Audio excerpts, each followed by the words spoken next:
Welcome to Thrifty Garage. My name is Carson and today I'm going to do another video in my How to Build a Business series. Today's video will be choosing what trade to do my business in.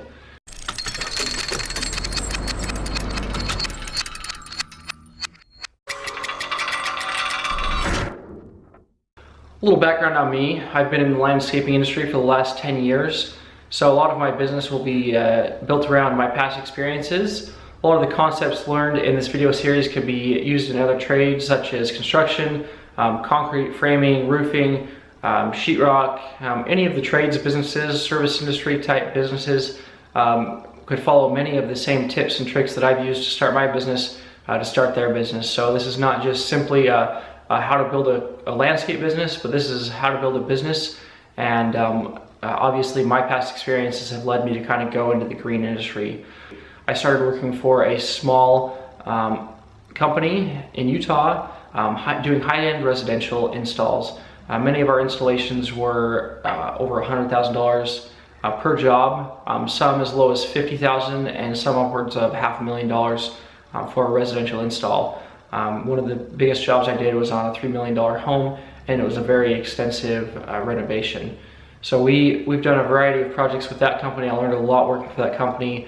Like I said, small business. When I started there, they were running about 3 crews. The economy crashed while I was working for that company, and they reduced their size down to 1.5 or 2 crews. Crews operating at 2 to 3 laborers, so 3 to 4 total with a kind of a crew foreman. The layout of that company was the owner obviously owned the company and ran the company. He was the salesperson for the company and found all of the jobs. He used an architect to find work, or fed his work through the architect to get the landscapes designed.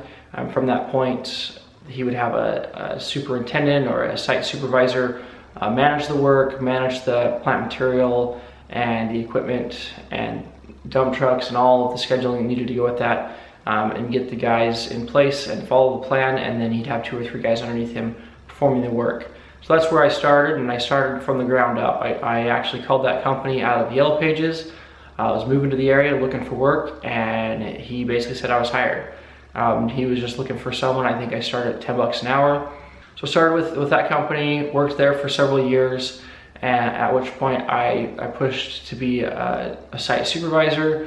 I really liked working for that in that role, and life changes. And obviously I had a few raises. I think I was making $12, $13 an hour, looking to make $14 an hour, and that employer was giving me some pushback on that pay. I had a baby on the way, our first child, and so my priorities were a little bit different than when I first started, and I was single, and it just wasn't quite what I wanted to make. So I actually switched gears and moved out of the landscape construction industry and actually did bank foreclosures.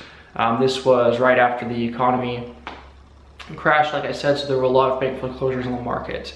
What I did for the bank foreclosures was I ended up doing lawn maintenance. During the summer, we would maintain these properties, these residential homes for the banks, and keep them in compliance with the city regulations. A lot of cities had laws that were restricted lawns from being more than 6 inches tall, so the banks had to send us out and mow those. I believe we mowed those lawns about once a month. So during the spring and fall, the lawns were very thick and tall and heavy, and then during the summer they dried out and didn't need much mowing.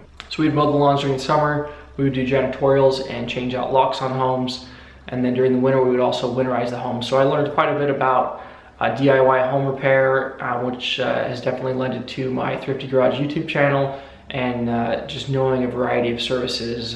In a sense, that job was me being a handyman, and I learned a lot of different unique trades there, handyman type services. And then my most recent employer was a commercial, mainly commercial maintenance provider. So they provided commercial lawn maintenance and snow removal services to commercial clients, hospitals, businesses, and HOAs. So a lot larger scale than the previous employer, a little bit different type of business. High-end obviously was very quality based, and the maintenance side was a little bit more definitely still based in quality, which I like, but also a little bit more production based. So I experienced both both realms there. With the most recent company, I started, again, low man on the totem pole, started in the shop, what they called a warehouse manager. Really wasn't even that big of a company for that. I assisted our mechanic. We had one mechanic. I assisted him in ordering parts. I did miscellaneous errands around in the spring, helped with snow removal services, was running a skid steer and a wheel loader that first season. And then moving into the summer, things got tight, the company was growing, and got pushed out into the field again, which was fine by me. Helped doing lawn mowing, helped doing landscape installs, and it was there that they saw my true value, which was more of a construction manager, estimator type role, a role that they had previously had within the company and hadn't really had great success with it. They saw the potential in me and threw me a bone and let me give it a shot to run my own division. So started with just myself selling cells with a couple $100,000. I think my first year was about $400,000 in cells, and then went up from there. I think in my second year we brought in a second person to estimate with me and continue to sell jobs. And over the time we brought a couple of people underneath me. Actually, when I left, I had 2 salespeople underneath me and was running a division with installs as well. So I was selling and installing mostly commercial landscapes. Rather than new buildings, we were doing more retrofits with that.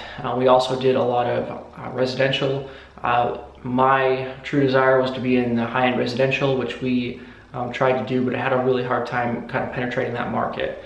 Ended up doing a lot more smaller projects, which seemed to obviously be a little more frequent, more often. That high-end market's kind of hard to hit. So working for that company, I experienced snow removal, I experienced maintenance kind of from far off, but then I also saw a variety of commercial and residential construction, much like I had previously with the high-end residential. So I've gotten my feet wet in a lot of different categories in the landscape sector, and starting my business, that's been really beneficial. So back to the subject at hand, what trade and service do I want to provide? So really for me, there's 2 things to weigh, and one is maintenance and the other is install, and within those 2, obviously commercial versus residential. So with the maintenance versus landscape install, maintenance is a little bit less expensive to get invested into. Really, you can go start with a $150 used mower off Craigslist. I bought my first Honda mower from Craigslist for $100 or $150. You can start with that and start mowing lawns and start making money. So maintenance is very inexpensive to get started in. Another perk to maintenance is that the revenue is consistent. Once you start mowing, you've got 27 weeks in Utah and on up from there. I'm yet to know what the region I'm in has as far as their mowing service life, but I'm sure it'll be about 30 weeks, give or take a few. So we're looking at 30 weeks of consistent income. Once you get those clients, they're more than likely to stick around. If you lose some revenue, it's going to be a little bit. So once you build up that business, you know exactly what your revenue is month to month. You know exactly what your expenditures are. It's very linear as far as the costs. One disadvantage to that is because it's such an easy way to start up, you've got a lot more competition. So on the install side of things, you've got a higher cost of equipment. You can rent equipment, which is a great option. But even the trucks and the trailers required for that can be a little bit more expensive. You could have equipment delivered, you could have other companies truck in materials, so lots of different options there as well. As far as the revenue is concerned, revenue may not be as streamlined.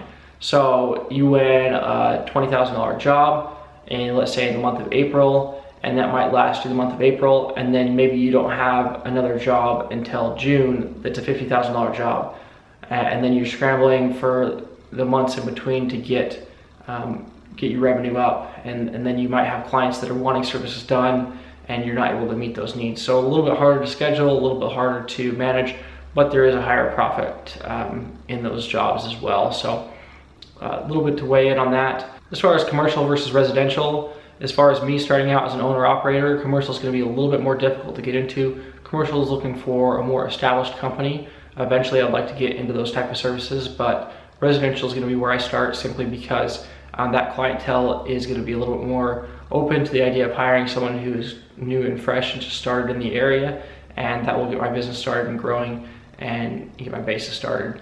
There are some risks doing residential, and that is if they don't pay, it's a little bit harder to ensure that they pay, especially with maintenance services. With install services, you can generally ask for a pretty hefty deposit. Usually I've always asked for a 50% deposit up front, and that usually will cover the majority of the costs of the job. There's a quick synopsis on residential versus commercial and install versus maintenance. Obviously a lot of thoughts going on with those. I probably should go more in depth in those on a future video, but that has weighed into my decisions of what we're doing and where I'm at. Another consideration as we came out and explored the area prior to moving to the area was looking at what the market would bear.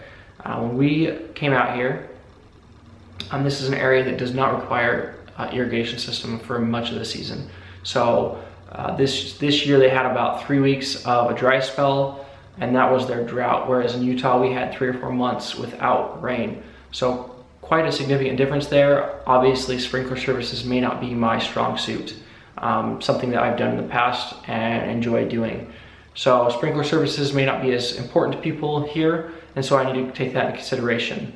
Another consideration is because of the ample amounts of rain, things just grow. And because they grow, mowing services are a need rather than a want. So that's an easy place to get started. As well as driving around and looking at the desires of the community. There's not a lot of high-end or even just mid-end landscape installs in the area. There's certainly little pockets in neighborhoods that have pavers and lights and shrubs and hedges and those type of things, but the majority of the area that I've seen is simply just grass. And it's not necessarily the a Kentucky bluegrass that's nice to lay on, golf course type manicured. It's simply just bare bones, basic maintenance services. So I think that that's going to be something that the area needs, even though my personal desires and pursuits are more on the install side. From a business standpoint, I feel like it makes the most sense to start in the residential maintenance side of things and build up 1 or 2 crews that are doing those services, build a base revenue for the company, and then at that point be able to push off into the landscape install services, whether commercial or residential. Having that base to get me started will really help me out, and also starting it with a service that's need-based in the area versus want-based. In the future, something that's always important to me is if the business is recession-proof. Because I worked in my young adult life through the recession in 2008, it made a big impact in my life, and it cut down my hours working, and I was lucky to not lose my job, but it did significantly impact my paycheck.